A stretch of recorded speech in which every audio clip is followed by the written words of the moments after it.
Hello, my name's Grace Channing. I'm the founder of Western Women Mean Business, and welcome to the first in a series of videos explaining the fundamentals of Western Women Mean Business, saving our world our way.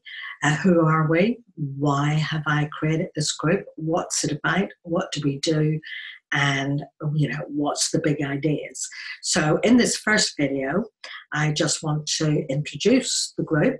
We're based here in Plymouth in the UK, and before I talk about why Western Women Mean Business, I'm going to tell you a bit about myself, but a bit about myself as a Western woman, because, what is a Western woman? Who is a Western woman? I'm a Western woman, and there are lots of other women out there like me. But we see people, we pass them on the road, in the town, in the city, in the stores, and, we just make judgments about who we think they are and what they're about and where they've come from.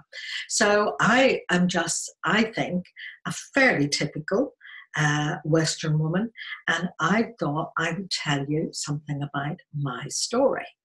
So as a Western woman, here I am.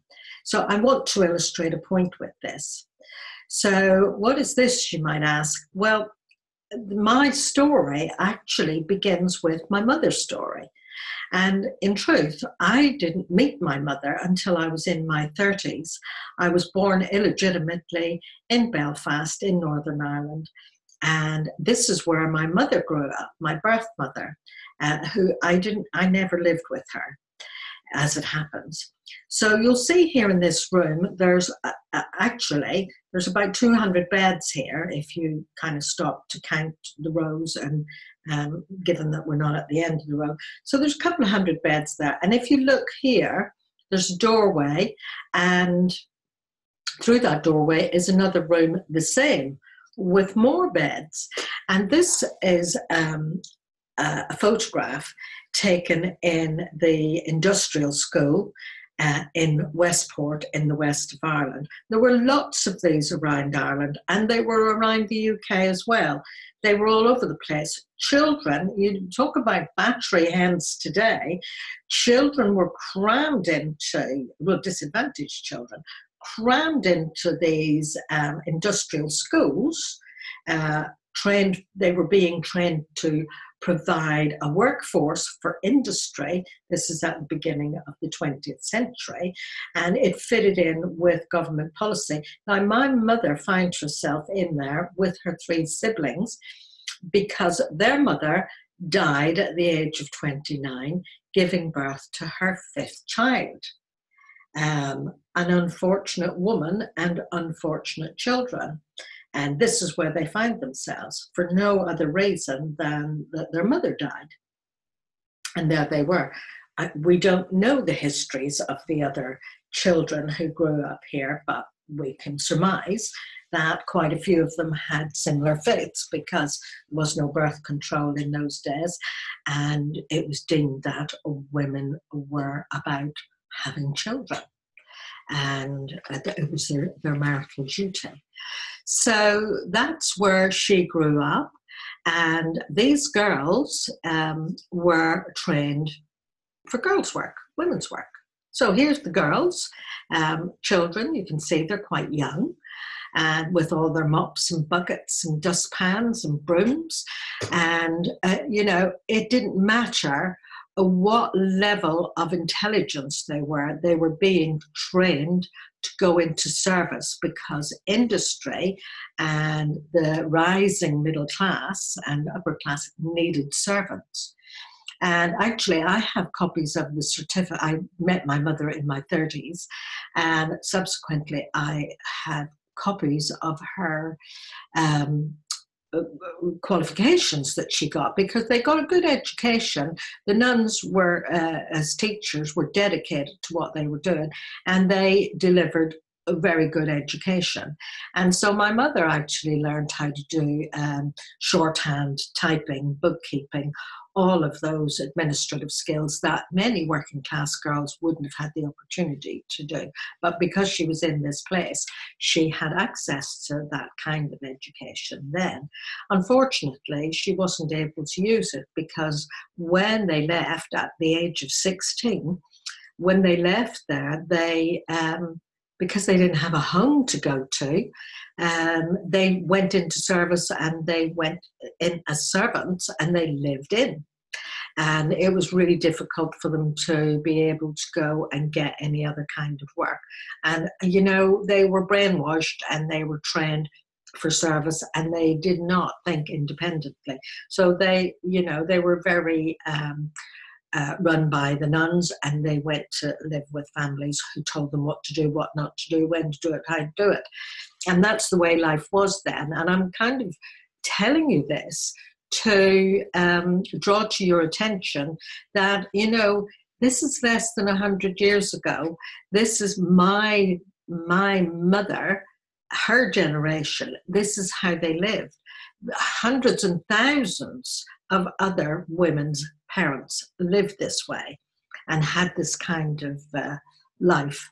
So, you know, they were trained to go into service and or go and do women's work. And this is the Magdalene laundries, or one of the Magdalene laundries. Some of you might have heard of the Magdalene laundries, where girls, so like it would have been teenagers upwards, who were considered to be in moral danger, or if indeed they find themselves pregnant, they were put into these Magdalene laundries, and the children went into the industrial schools, and the mums stayed here. And the only way they could get out was if a father or a brother signed them out. They had no legal rights over themselves. So they worked in these places. They weren't paid wages. That's what they were in there, and that's what they did. So all those beds in all those industrial schools, all the sheets all needed to be washed, and they all went to laundry, and they took in washing and laundry from the aristocracy and the middle classes round about. So it was a booming industry, and that is part of what was going on at the time. So my mother, when she got out of there in her, time she was coming up to her 20s, she was living and working as a servant in Dublin. And look, it would appear she was seduced by my father, and naively she thought that, all she wanted was a husband, a home, and a family. And she just assumed that, he loved her, he would marry her, and they would live happily ever after, which of course didn't happen. So she found herself pregnant, in danger of being put in one of the Magdalene laundries. So she took herself up to Belfast, where it wasn't quite so draconian, well, but it still was, but she wasn't known there. And so she got herself some work with a doctor's family, and she concealed the pregnancy, me. And so that fueled a lot of psychotherapy later on in my life, I can tell you. But in the meantime, here's where she finished up. In this was a maternity hospital in Belfast, and I think it's probably gentrified apartments now. So she had me there. She didn't know anybody. She didn't have any family there. She only had her sisters, and they were in various parts of the south of Ireland. So anyway, she was introduced to a family of sisters, not hers, no relative of hers, living in a little house, something like this. And they were very kind people, caring people, and they said, they would look after me until she got herself sorted out. So off she went to get sorted out, and she never came back. And I was left to grow up there. And, it was a working class area in Belfast, and working class kids in Belfast, if they stepped out of line, if they stayed out later than they should have been, the discipline was getting the belt. So I would often get the belt because I would be in after 8 o'clock when I was supposed to be in. So that was life in Belfast. But of course, this way of living, this kind of adultism and children having to do as they were told, and girls in particular being dumbed down and being taught to subdue themselves. You'll see here, this is a part of a book, a textbook, a home economics textbook that was used in the school that I went to. I managed to get a scholarship to a grammar school in Belfast, which was, something of a school for middle and upper classes. But I managed to get there because I was quite bright. Anyway, here's the things, and I'm not going to read it all out to you, but it makes an interesting bit of reading. I suggest that you pause the video and you have a look at this. But the headings are, this was for girls, not for boys. This was just for girls. For your husband, tips to look after your husband. Have dinner ready. Prepare yourself. Clear away the clutter. Prepare the children. Minimize all noise. Don't greet him with problems. Make him comfortable, listen to him, make the evening his, and the goal is to make your home a place of peace and order where your husband can renew himself in body and spirit. And if you've got any problems, keep them to yourself, basically, is the message in that. And that's what we were being taught in school. And all my generation were being taught that in school. So, it's no surprise that there was a whole raft of domestic abuse. And it wasn't just in working class families. It was in all families. Men dominated women because women were suppressed and subdued, and they learned to dumb themselves down, say nothing, keep quiet. And somehow normalize that it was the done thing. If you spoke up or if you answered back, you would be hit. And well, what else could you expect? So that's how life was for many of us. And we kind of considered it normal to live that way. And then in the early 1970s, the family law, divorce laws were changed, and it was permissible then legally to get a divorce. Prior to that, growing up as a Catholic, it was definitely till death us do part. So getting divorced was a really, really monumental thing to even think about, much less to do, even when legally it was possible to do it. So there was a lot of inner obstacles to being free, basically. And so, yes, that's how life became. I did manage to break free of a rather unhappy 18 years of a very unhappy marriage. After that, this would have been in the 80s, early 90s, Willie Russell and others like him scripted these two films. One was Educating Rita and the other one was Shirley Valentine. If you haven't seen them, I suggest that you do see them. They're very entertaining, but very poignant as well. Quite separately, I can remember seeing each of them at the cinema, and I just cried, because it was like my life, it was other women's life, it was that kind of a slave to domesticity, and any move to step out of it was slapped down. So I would encourage you to watch these movies.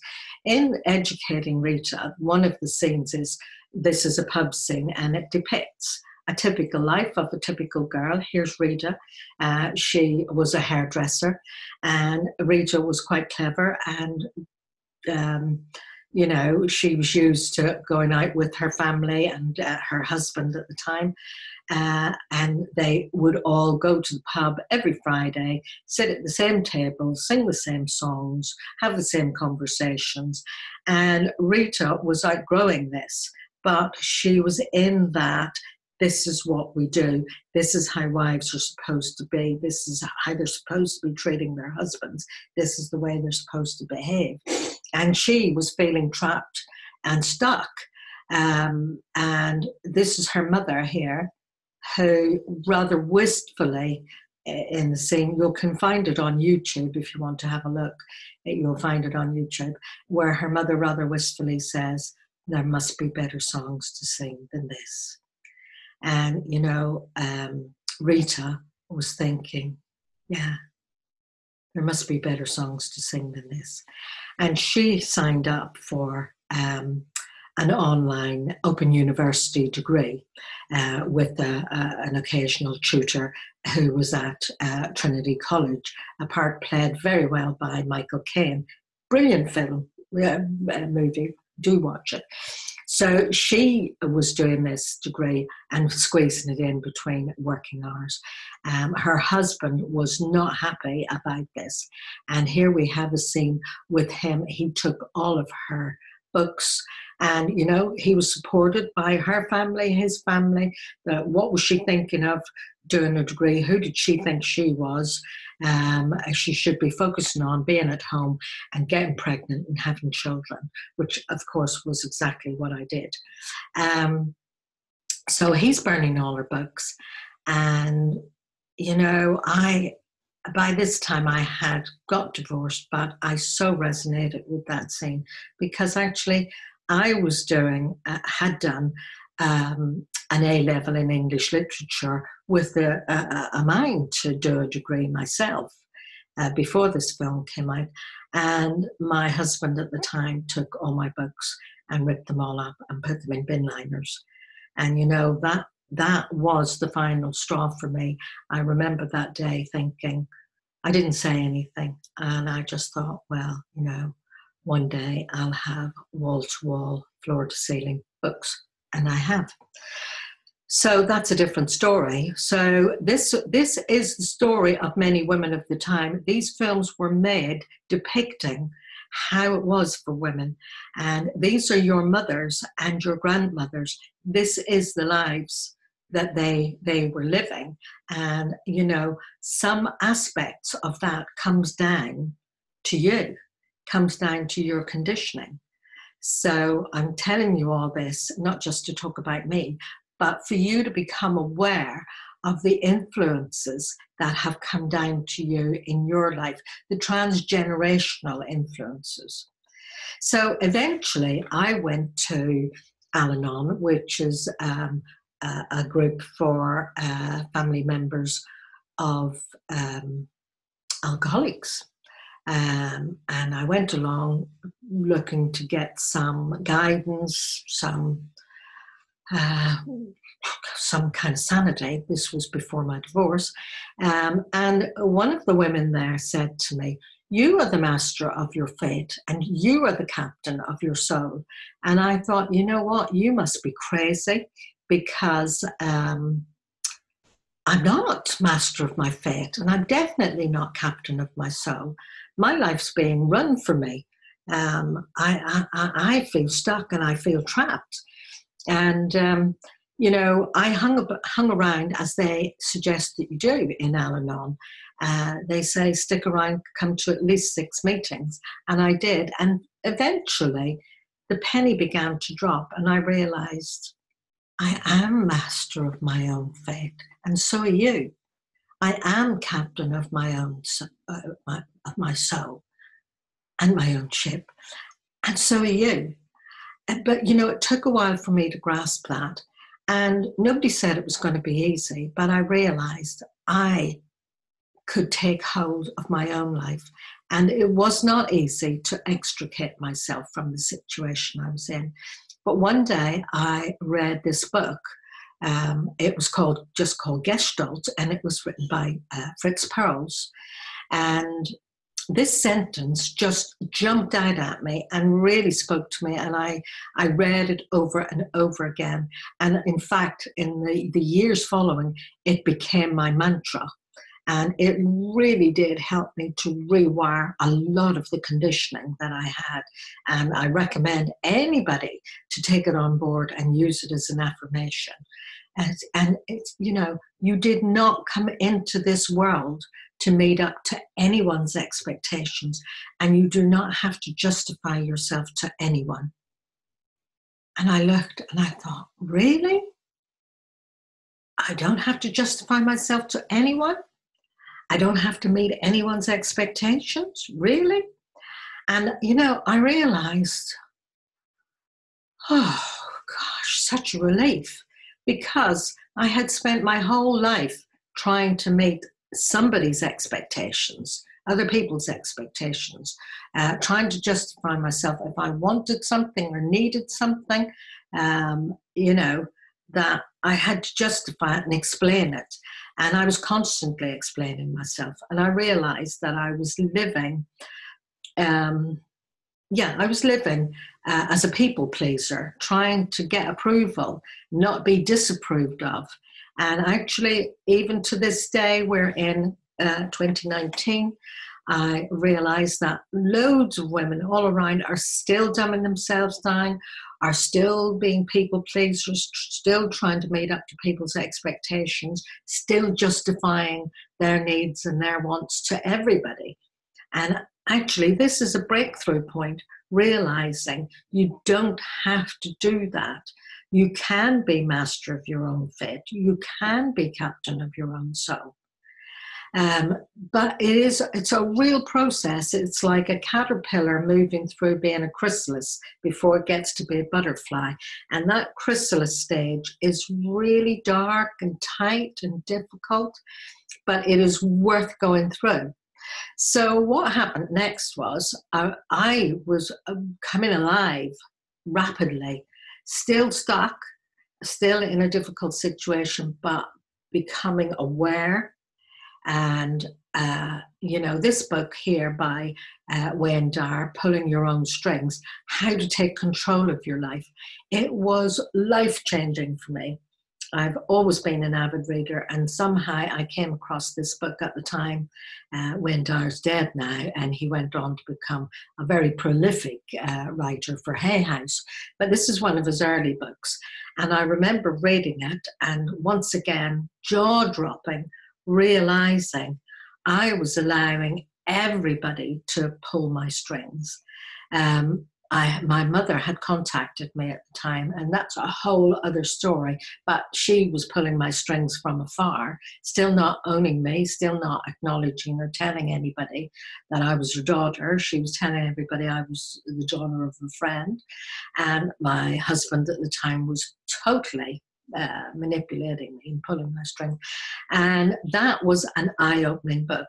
And here you'll see I started to study psychology, read psychology, and this quote, "I am not what has happened to me. I am what I choose to become." And that's one of my messages to you, because this started to dawn on me. My history is my history. It's not who I am. Who I am is who I choose to become. And I started to get an awareness that who I was choosing to be was not that dumbed down little woman who wouldn't say boo to a goose and was trying to please everybody and not rock the boat and not be disapproved of or rejected. So that was me. And I did go and I did get out of the marriage. I did do a degree. I did a 4-year social science degree, and combined with social work training, and I became a social worker with children and families. I went on to be a family mediator. I had a lot of psychotherapy, which was really useful, and it made such a difference to me. I would recommend it to everyone. There is no stigma in having therapy. It is absolutely wonderful, and it was so good that I became a psychotherapist. And I subsequently became a life, business, and executive coach. And I am now a founder and leader of Western Women Mean Business. And I will tell you what happened next in the next video. So it's Western Women Mean Business. fundamentals video too. So what I was learning was to learn how important ongoing personal development is. My development had kind of got suspended until I just couldn't stop myself from learning, from growing, and then making a contribution to the outside world. So that's my why. Western Women Mean Business is because I had to find myself, literally find myself, and learn and grow and make a contribution. My contribution is to other women, hopefully like many of you who are watching this, who maybe struggle with your own self-worth, who think, oh, I couldn't do this, or I'm not good enough, and all the stuff that we tell ourselves. And so catch me in the next video. Bye for now.